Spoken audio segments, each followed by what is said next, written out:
जय भोलेनाथ, हर हर महादेव।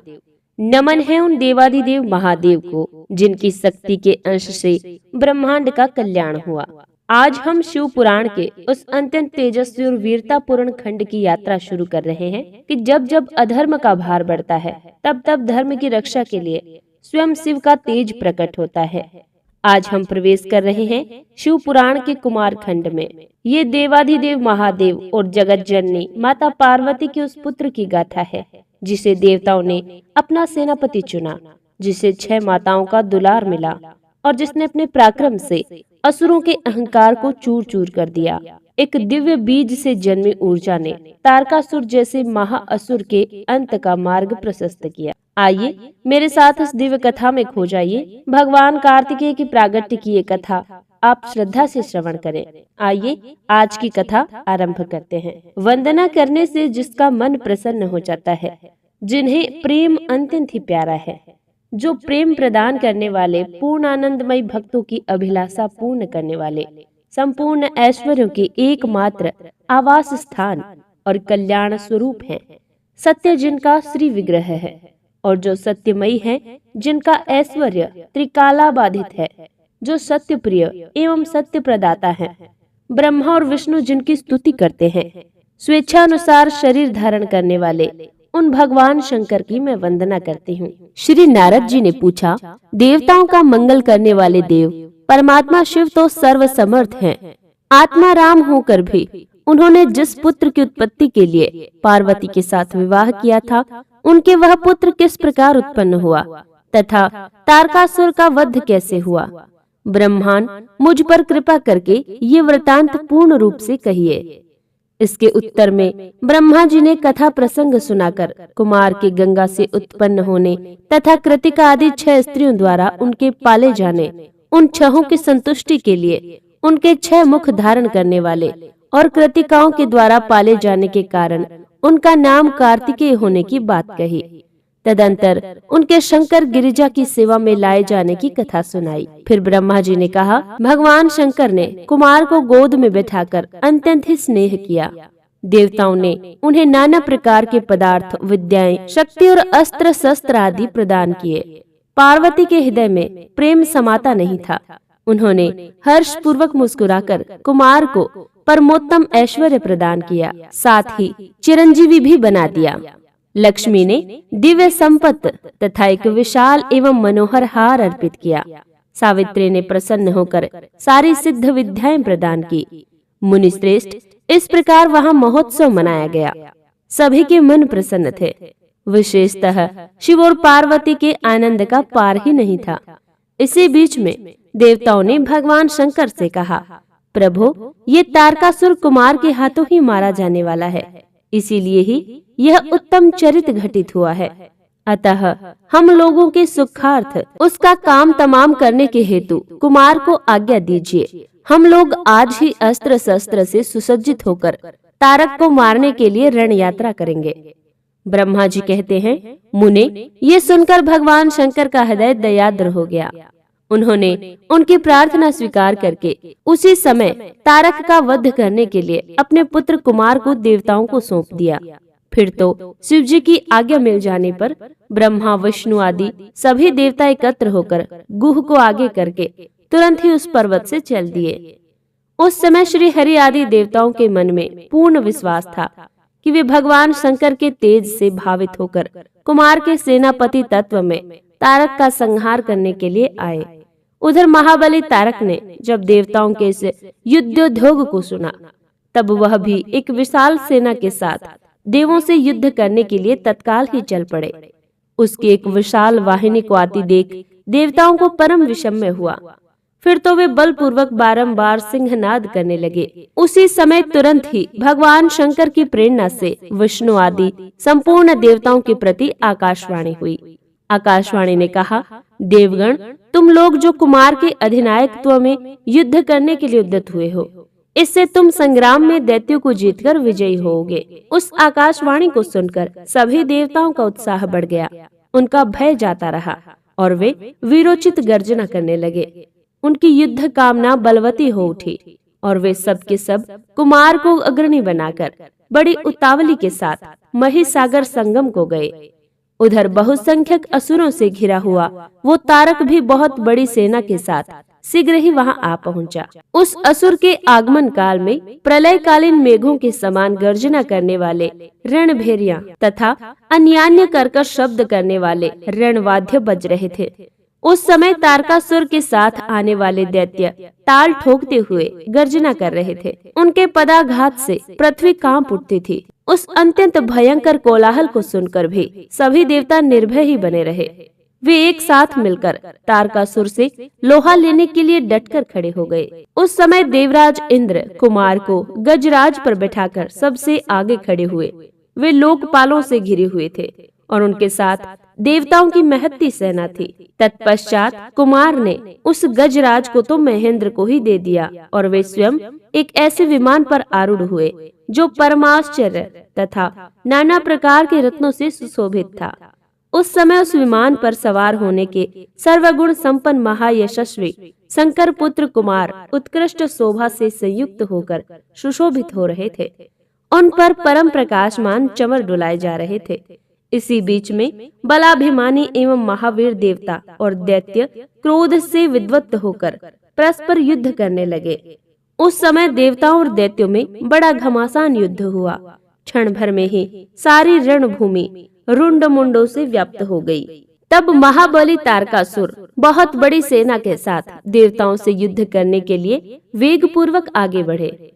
उस रण दुमूर्ध तारक को युद्ध की कामना से आगे बढ़ते देखकर इंद्रादि देवता तुरंत ही उसके सामने आए। फिर तो दोनों सेनाओं में महान कोलाहल होने लगा। तत्पश्चात देवों तथा असुरों का विनाश करने वाला ऐसा द्वंद्व युद्ध प्रारंभ हुआ, जिसे देखकर वीर लोग हर्षोत्फुल्ल हो गए और कायरों के मन में भय समा गया। इसी समय वीरभद्र कुपित होकर महाबली प्रथम गणों के साथ वीराभिमानी तारक के समीप आ पहुँचे। वे बलवान गणनायक भगवान शिव के कोप से उत्पन्न हुए थे। अतः समस्त देवताओं को पीछे करके युद्ध की अभिलाषा से तारक के सम्मुख डट गए।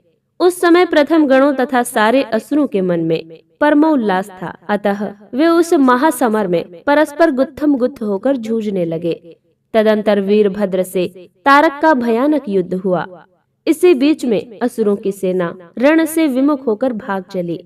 इस प्रकार अपनी सेना को तितर बितर हुई देख उसका नायक तारकासुर क्रोध से भर गया और 10,000 भुजाएं धारण करके सिंह पर सवार होकर देवगणों को मार डालने के लिए वेग पूर्वक उनकी ओर झपट पड़ा। वह युद्ध के मुहाने पर देवों तथा प्रथम गणों को मार मार कर गिराने लगा। तब प्रथम गणों के नेता महाबली वीरभद्र उसके उस कर्म को देखकर उसका वध करने के लिए अत्यंत ही कुपित हो उठे। फिर तो उन्होंने भगवान शिव के चरण कमल का ध्यान करके एक ऐसा श्रेष्ठ त्रिशूल हाथ में लिया जिसके तेज से सारी दिशाएं और आकाश प्रकाशित हो उठे। इसी अवसर पर महान कौतुक प्रदर्शन करने वाले स्वामी कार्तिक ने तुरंत ही वीर बाहु द्वारा कहलाकर उस युद्ध को रोक दिया। तब स्वामी की आज्ञा से वीरभद्र उस युद्ध से हट गए।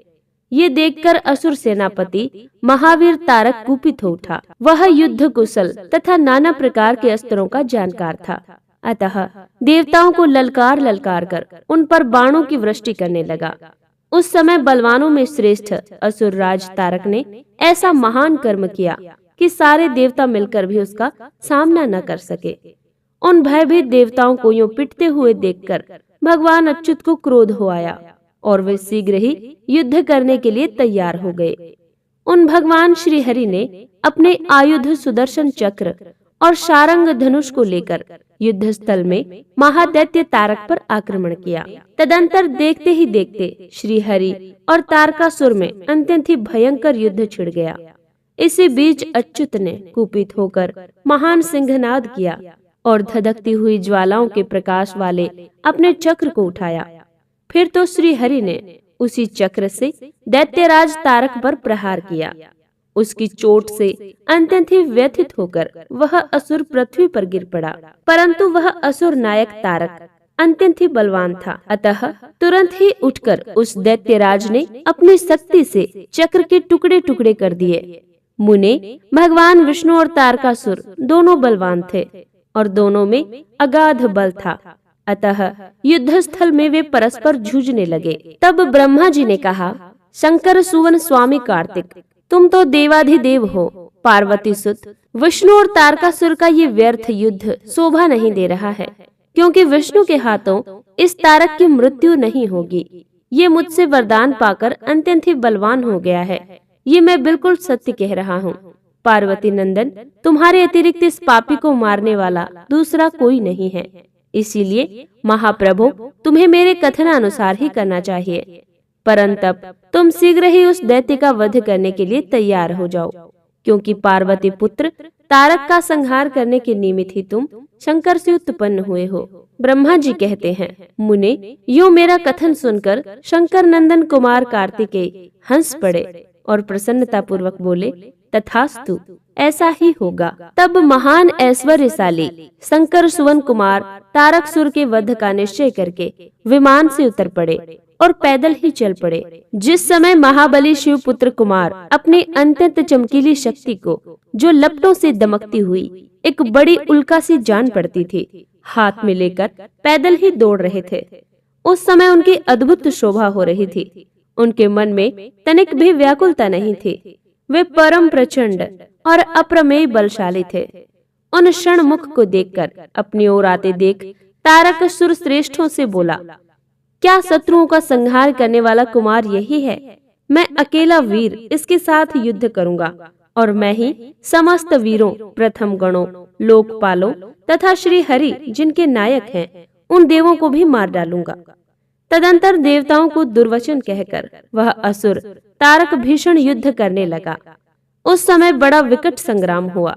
तब शत्रु वीरों का संहार करने वाले कुमार ने शिवजी के चरण कमलों का स्मरण करके तारक के वध का विचार किया।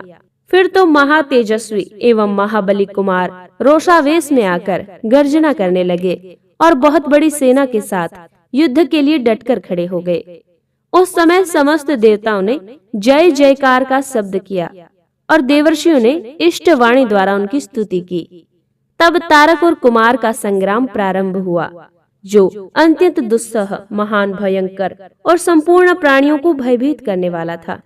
कुमार और तारक दोनों ही शक्ति युद्ध में परम प्रवीण थे। अतः अत्यंत रोषावेश में वे परस्पर एक दूसरे पर प्रहार करने लगे। परम पराक्रमी वे दोनों नाना प्रकार के पैंतरे बदलते हुए गर्जना कर रहे थे और अनेक प्रकार से दांव पेच एक दूसरे पर आघात कर रहे थे। उस समय देवता, गंधर्व और किन्नर सभी चुपचाप खड़े होकर वो दृश्य देखते रहे। उन्हें परम विस्मय हुआ, यहाँ तक कि वायु का चलना भी बंद हो गया। सूर्य की प्रभा फीकी पड़ गई। पर्वत एवं वन काननों सहित सारी पृथ्वी कांप उठी। इसी अवसर पर हिमालय आदि पर्वत स्नेहाभिभूत होकर कुमार की रक्षा के लिए वहां आए। तब उन सभी पर्वतों को भयभीत देखकर शंकर एवं गिरिजा के पुत्र कुमार उन्हें सांत्वना देते हुए बोले। कुमार ने कहा, महाभाग पर्वतों, तुम लोग खेद मत करो। तुम्हें किसी भी प्रकार की चिंता नहीं करनी चाहिए। मैं आज तुम सब लोगों की आंखों के सामने ही इस पापी का वध करूंगा।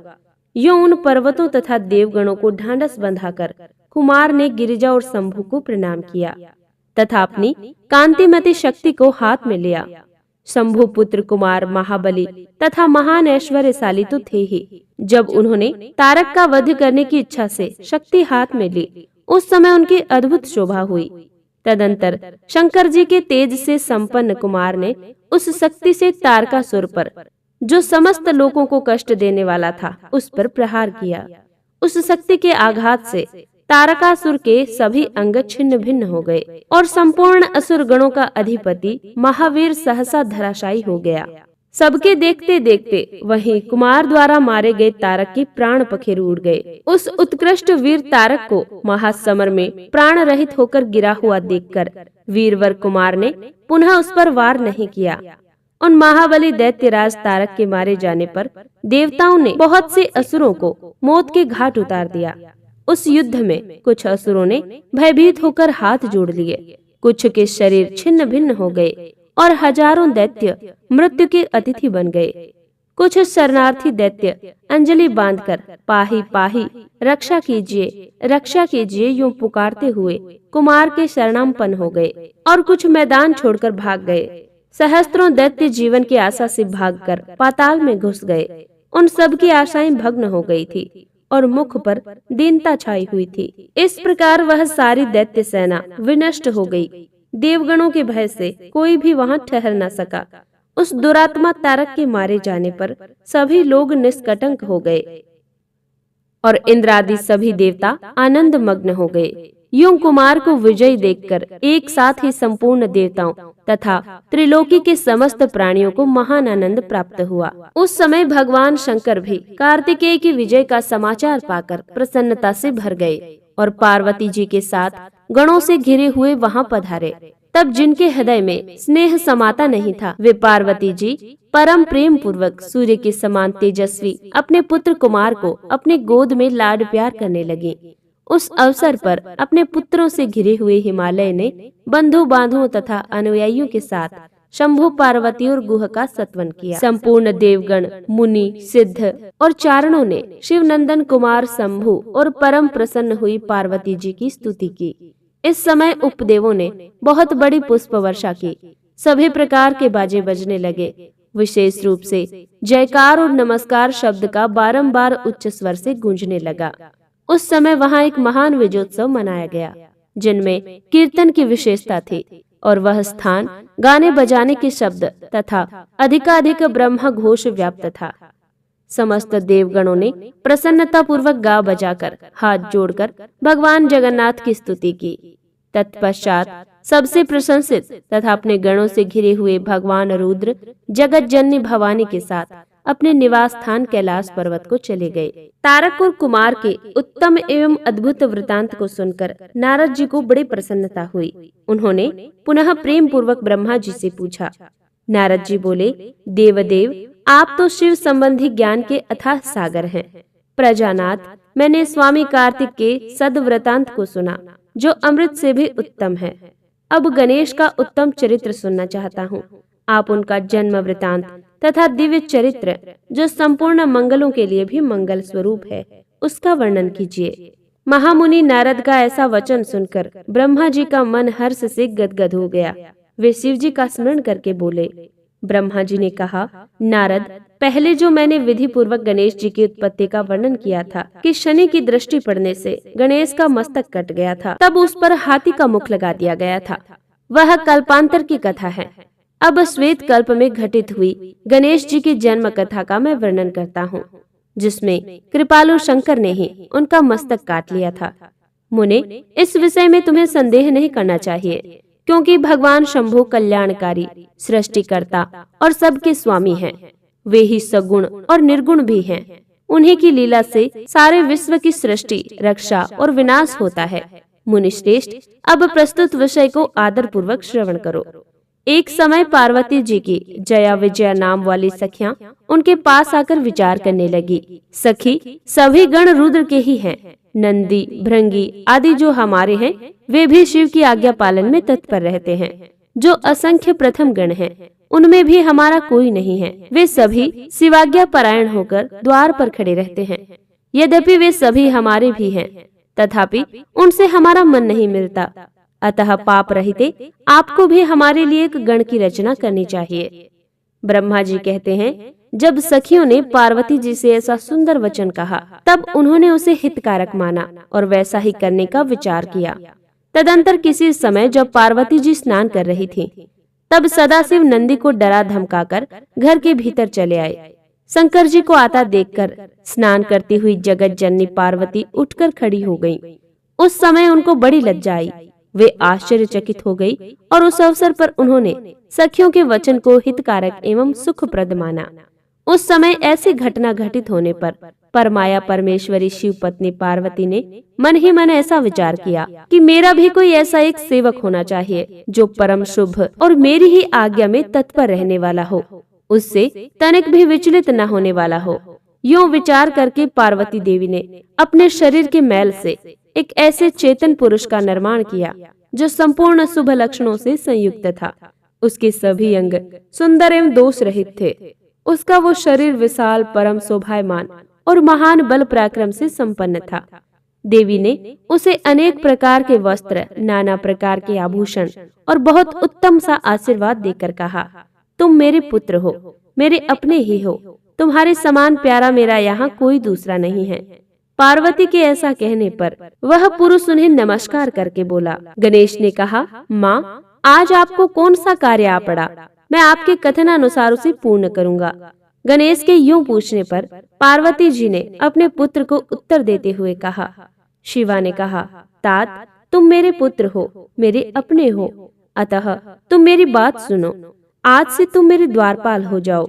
सतपुत्र मेरी आज्ञा के बिना कोई भी हठ पूर्वक मेरे महल के भीतर प्रवेश न करने पाए, चाहे वह कहीं से भी आए, कोई भी हो। बेटा, ये मैंने तुमसे बिल्कुल सत्य बात कही है। ब्रह्मा जी कहते हैं, यूं कहकर पार्वती ने गणेश के हाथ में एक सुदृढ़ छड़ी दे दी। उस समय उनके सुंदर रूप को निहारकर पार्वती हर्षमग्न हो गईं। उन्होंने प्रेम पूर्वक अपने पुत्र का मुख चूमा और कृपा परवश होकर उसे छाती से लगा लिया और फिर दंडधारी गजराज को अपने द्वार पर स्थापित कर दिया। पार्वती नंदन महावीर गणेश पार्वती की हित कामना से हाथ में छड़ी लेकर गृह द्वार पर पहरा देने लगे। उधर शिवा अपने पुत्र गणेश को अपने दरवाजे पर नियुक्त करके स्वयं सखियों के साथ स्नान करने लगे। मुनिश्रेष्ठ, इसी समय भगवान शिव, जो परम कौतुकी तथा नाना प्रकार की लीलाएं रचने में निपुण हैं, द्वार पर आ पहुँचे। गणेश उन पार्वती पति को पहचानते तो थे नहीं, अतः बोल उठे, देव, माता की आज्ञा के बिना तुम भीतर न जाओ। माता स्नान करने बैठ गई हैं। तुम कहाँ जाना चाहते हो? इस समय यहाँ से हट जाओ। यूं कहकर गणेश ने उन्हें रोकने के लिए छड़ी हाथ में ले ली।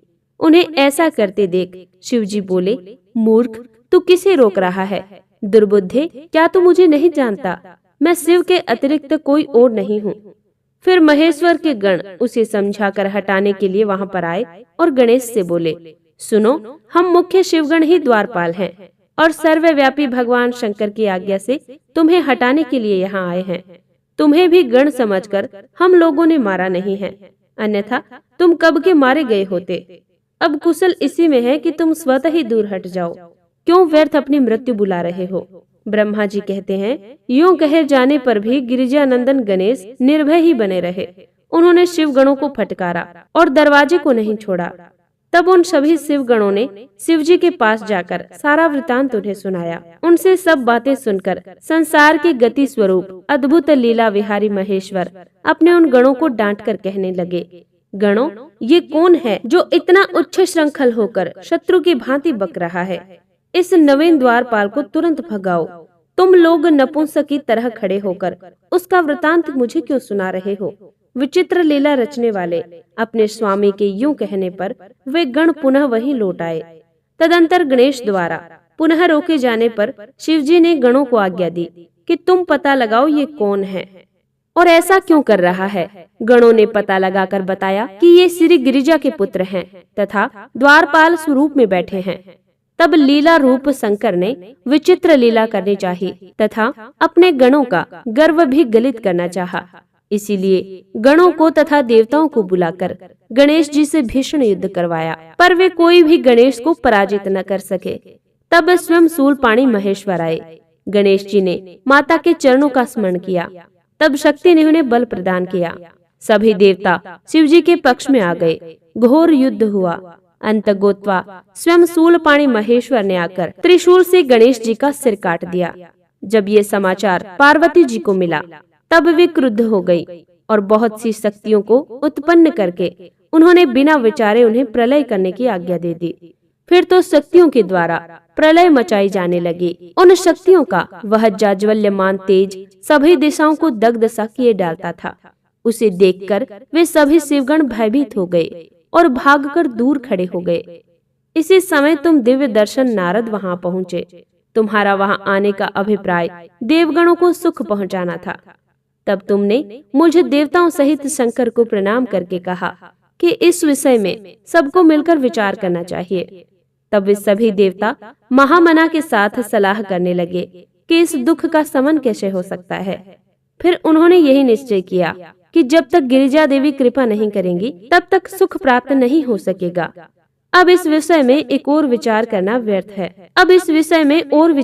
व्यर्थ है। ऐसी धारणा करके तुम्हारे सहित सभी देवता और ऋषि भगवती शिवा के निकट गए और क्रोध की शांति के लिए उन्हें प्रसन्न करने लगे।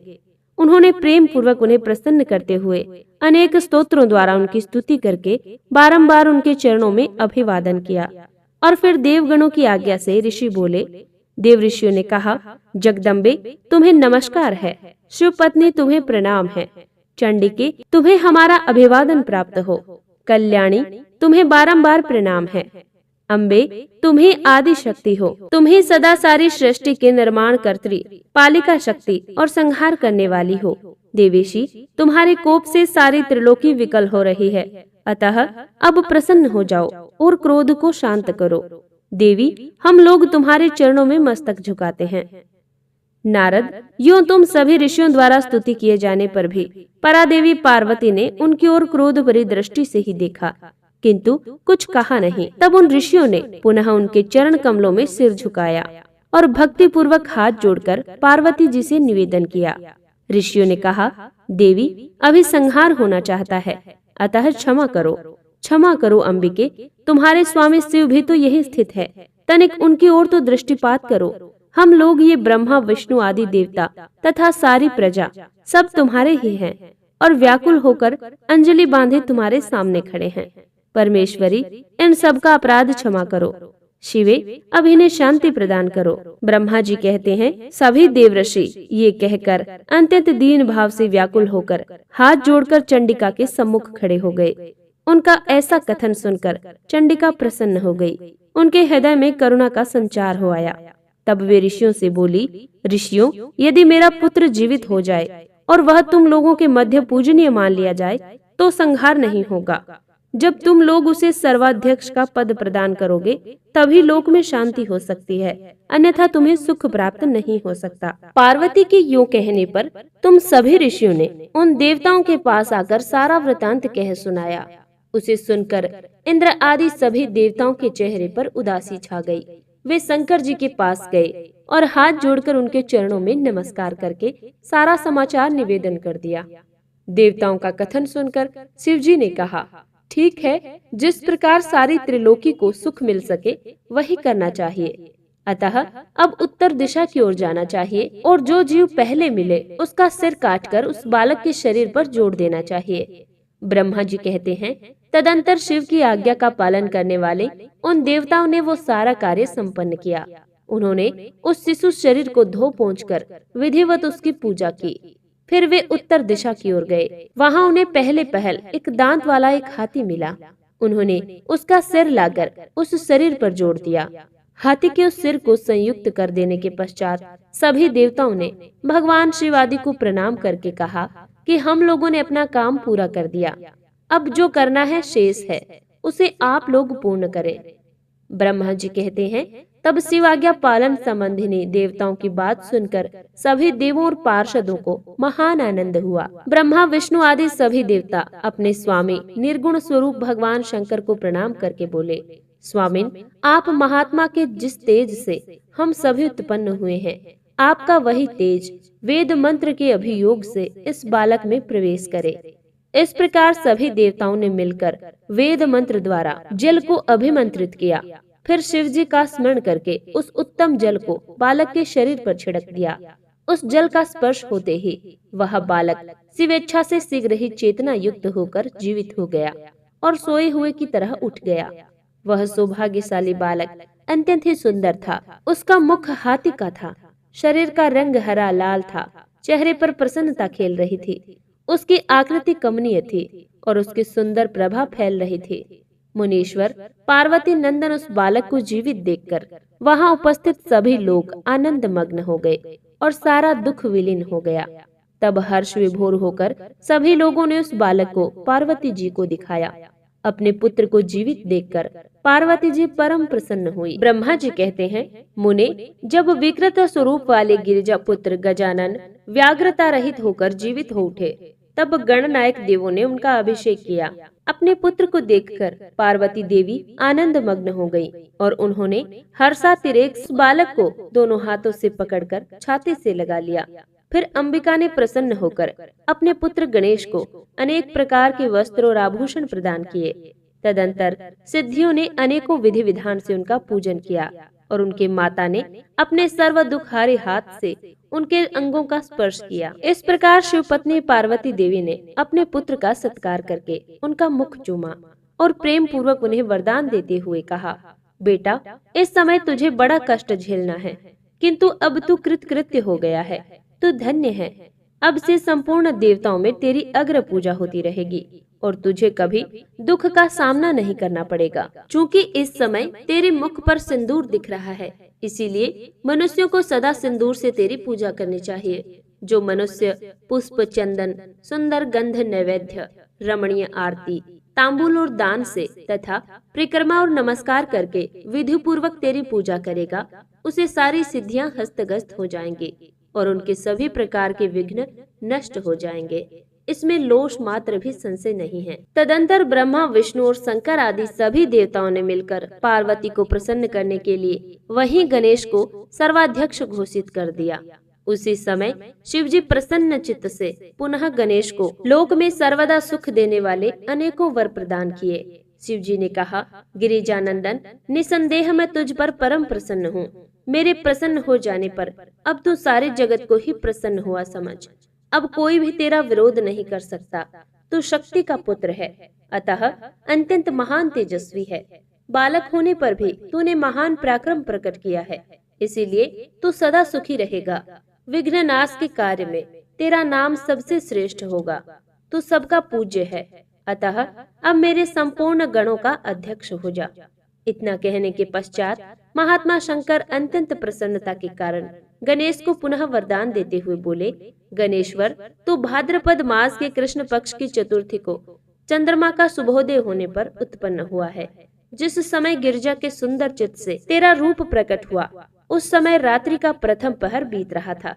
इसीलिए उसी दिन से आरंभ करके उसी तिथि में तेरा उत्तम व्रत करना चाहिए। ये व्रत परम शोभन तथा संपूर्ण सिद्धियों का प्रदाता है।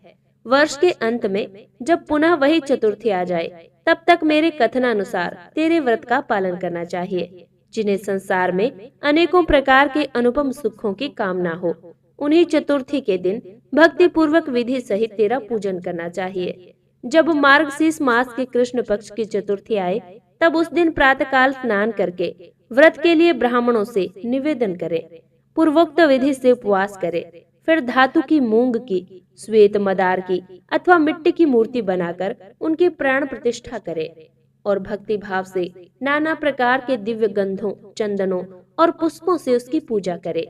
पुनः रात्रि का प्रथम पहर बीत जाने पर स्नान करके दूर्वा दलों से पूजन करना चाहिए। ये दूर्वा जड़ रहित, 12 अंगुल लंबी और 3 गांठों वाली होनी चाहिए। ऐसी 101 अथवा 21 दूर्वा से उस स्थापित प्रतिमा की पूजा करें।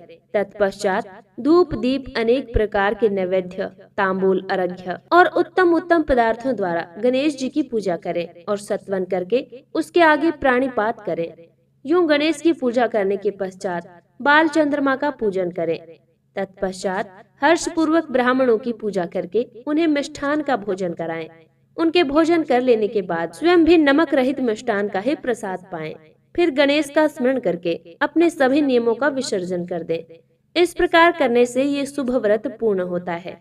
बेटा, यूं व्रत करते करते जब वर्ष पूरा हो जाए, तब व्रती मनुष्य को चाहिए कि वह व्रत की पूर्ति के लिए व्रत उद्यापन का कार्य भी संपन्न करे। इससे मेरे आज्ञा अनुसार 12 ब्राह्मणों को भोजन कराना चाहिए। व्रती को चाहिए कि वह एक कलश स्थापित करके उस पर तेरी मूर्ति की पूजा करे। तत्पश्चात वेद विधि के अनुसार वेदी का निर्माण करके उस पर अष्टदल कमल बनाएं। फिर उसी पर धन की कंजूसी छोड़कर हवन करें।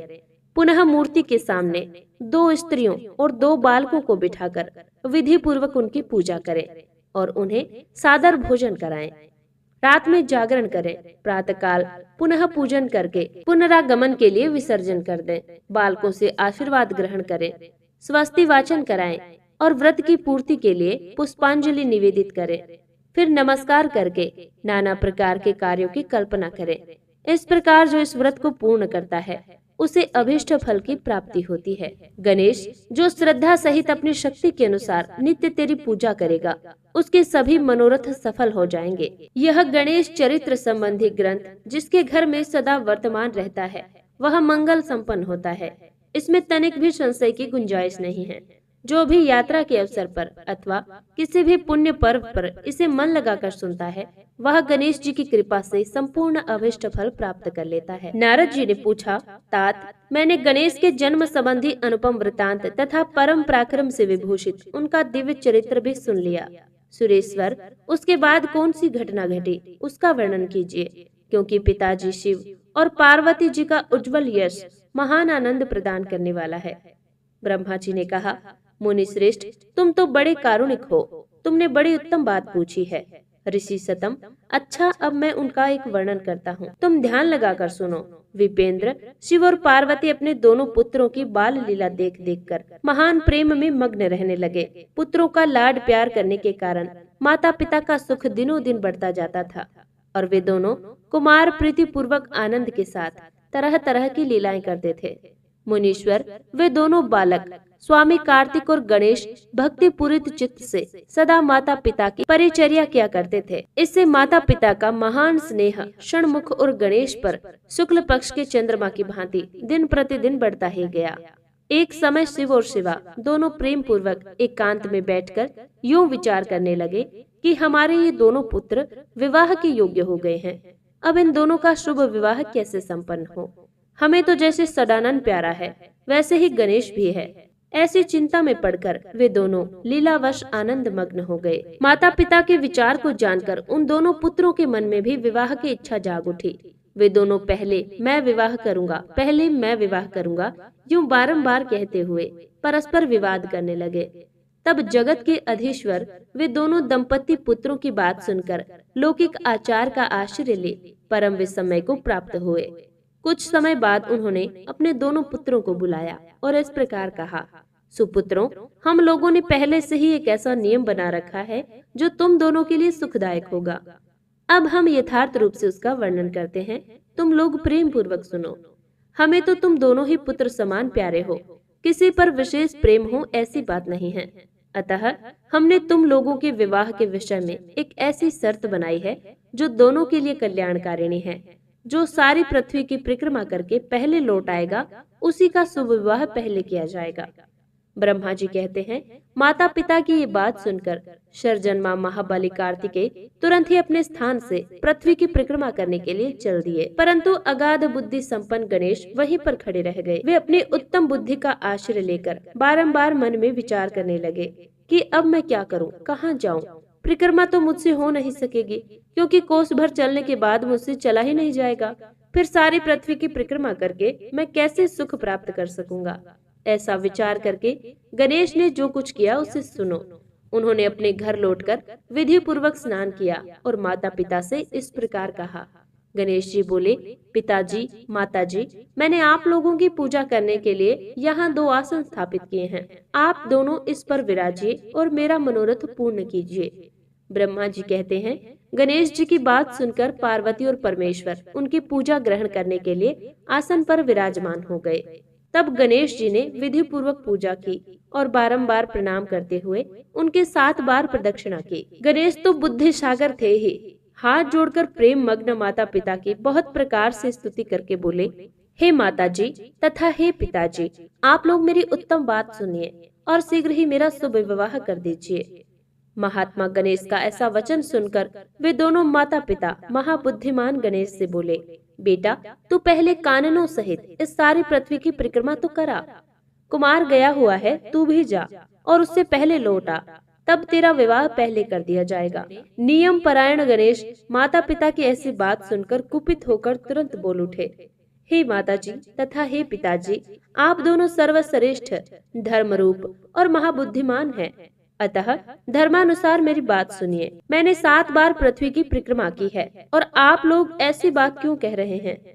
ब्रह्मा जी कहते हैं, मुने, शिव पार्वती तो बड़े लीलानंदी ही ठहरे। शिव पार्वती ने कहा, पुत्र, तूने समुद्र पर्यंत विस्तार वाली बड़े बड़े काननों से युक्त इस सप्त द्वीपवती विशाल पृथ्वी की परिक्रमा कब कर ली? जब शिव पार्वती ने ऐसा कहा, तब उसे सुनकर महान बुद्धि संपन्न गणेश बोले, माताजी एवं पिताजी, मैंने अपनी बुद्धि से आप दोनों को शिव पार्वती की पूजा करके प्रदक्षिणा कर ली है, अतः मेरी समुद्र पर्यंत पृथ्वी की परिक्रमा पूरी हो गई।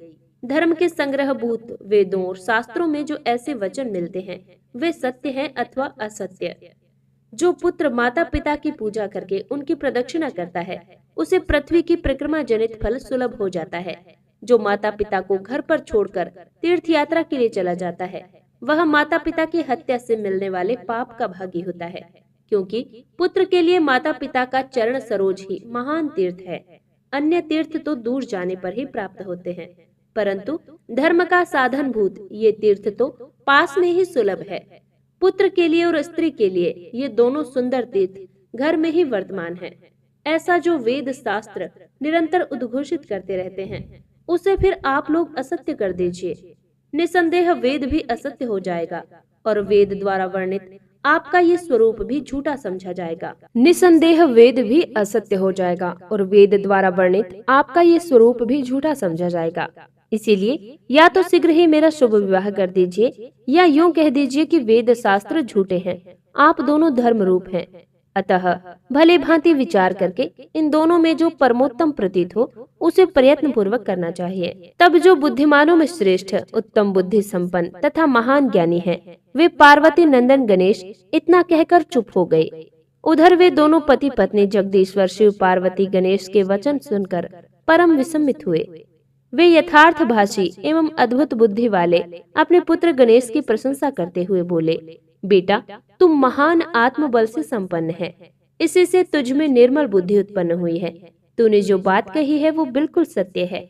दुख का अवसर आने पर जिसकी बुद्धि विशिष्ट हो जाती है उसका दुख उसी प्रकार विनष्ट हो जाता है, जैसे सूर्य के उदय होते ही अंधकार। जिसके पास बुद्धि है वही बलवान है, बुद्धिहीन के पास बल कहाँ। पुत्र, वेद शास्त्र और पुराणों में बालक के लिए धर्म पालन की जैसी बात कही गई है वह सब तूने पूरी कर ली। तूने जो बात कही है वह दूसरा कौन कर सकता है। हमने तेरी वो बात मान ली, अब इसके विपरीत कुछ नहीं करेंगे। यूं कहकर उन दोनों ने बुद्धि सागर गणेश को सांत्वना दी और फिर वे उनके विवाह के संबंध में उत्तम विचार करने लगे। इसी समय जब प्रसन्न बुद्धि वाले प्रजापति विश्वरूप को शिवजी के उद्योग का पता चला तब उस पर विचार करके उन्हें परम सुख प्राप्त हुआ। उन प्रजापति विश्वरूप के दिव्य स्वरूप संपन्न एवं सर्वांग शोभना तो सुंदर कन्याएं थी जिनका नाम सिद्धि और बुद्धि था। भगवान शंकर और गिरिजा ने उन दोनों के साथ हर्ष पूर्वक गणेश का विवाह संस्कार संपन्न कराया। उस विवाह के अवसर पर संपूर्ण देवता प्रसन्न होकर पधारे।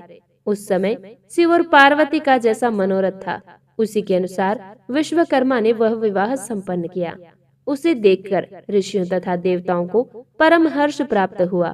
मुने, गणेश को भी उन दोनों पत्नियों के मिलने से ही जो सुख प्राप्त हुआ उसका वर्णन नहीं किया जा सकता। कुछ काल के पश्चात महात्मा गणेश के उन दोनों पत्नियों से दो दिव्य पुत्र उत्पन्न हुए। उनमें गणेश पत्नी सिद्धि के गर्भ से क्षेम नामक पुत्र पैदा हुआ और बुद्धि के गर्भ से जिस परम सुंदर पुत्र ने जन्म लिया उसका नाम लाभ हुआ। इस प्रकार जब गणेश अचिंत्य सुख का भोग करते हुए निवास करने लगे तब दूसरे पुत्र स्वामी कार्तिक पृथ्वी की परिक्रमा करके लौटे। उस समय नारद जी ने आकर कुमार स्कंद को सब समाचार सुनाए। उन्हें सुनकर कुमार के मन में बड़ा क्षोभ हुआ। वे माता पिता शिव के द्वारा रोके जाने पर भी नहीं रुके और क्रौंच पर्वत की ओर चले गए। देवऋषि उसी दिन से शिव पुत्र स्वामी कार्तिक का कुमारत्व प्रसिद्ध हो गया। उनका नाम त्रिलोकी में विख्यात हो गया।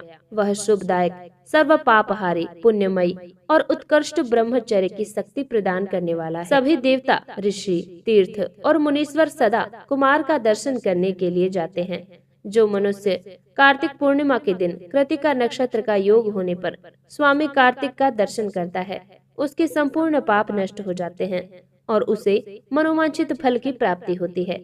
इधर स्कंद का विछोह हो जाने पर उमा को महान दुख हुआ। उन्होंने दीन भाव से अपने स्वामी शिवजी से कहा, प्रभु आप मुझे साथ लेकर वहां चलिए। तब प्रिया को सुख देने के निमित्त स्वयं भगवान शंकर अपने अंश से उस पर्वत पर गए और सुखदायक मल्लिकार्जुन नामक ज्योतिर्लिंग के रूप में वहां प्रतिष्ठित हो गए। वे सत्पुरुषों की गति तथा अपने सभी भक्तों के मनोरथ पूर्ण करने वाले हैं। वे आज भी शिवा के सहित उस पर्वत पर विराजमान हैं। वे दोनों शिवा शिव भी पुत्र स्नेह से विह्वल होकर प्रत्येक पर्व पर कुमार को देखने के लिए जाते हैं। अमावस्या के दिन वहां स्वयं शंभु पधारते हैं और पूर्णिमा के दिन पार्वती जी जाती हैं। मुनीश्वर, तुमने स्वामी कार्तिक और गणेश का जो वृतांत मुझसे पूछा था, वो सब मैंने तुम्हें कह सुनाया है। इसे सुनकर बुद्धिमान मनुष्य समस्त पापों से मुक्त हो जाता है और उनकी सभी शुभ कामनाएं पूर्ण हो जाती है। जो मनुष्य इस चरित्र को पढ़ता अथवा सुनता है, निसंदेह ही उसके सभी मनोरथ सफल हो जाते हैं। ये अनुपम आख्यान पापनाशक, कीर्तिप्रद, सुखवर्धक, आयु बढ़ाने वाला, स्वर्ग की प्राप्ति कराने वाला, पुत्र पौत्र की वृद्धि कराने वाला, मोक्षप्रद, शिव जी के उत्तम ज्ञान का प्रदाता, शिव पार्वती में प्रेम उत्पन्न करने वाला और शिव भक्ति वर्धक है। ये कल्याण कारक, शिव जी के अद्वैत ज्ञान का दाता और सदा शिवमयी है। अतः मोक्षकामी एवं निष्काम भक्तों को सदा ही इसका श्रवण करना चाहिए। तो दर्शकों, रुद्र संहिता का कुमार खंड यहीं पर संपूर्ण होता है और आप सभी को हमारे द्वारा सुनाई जाने वाली ये महाशिव पुराण कथा कैसी लग रही है, कमेंट में जय भोलेनाथ लिखकर हमारा मनोबल बढ़ाएं और हम ऐसी ही पौराणिक कथाएं आप सभी के लिए लेकर आते रहेंगे। जय भोलेनाथ, हर हर महादेव।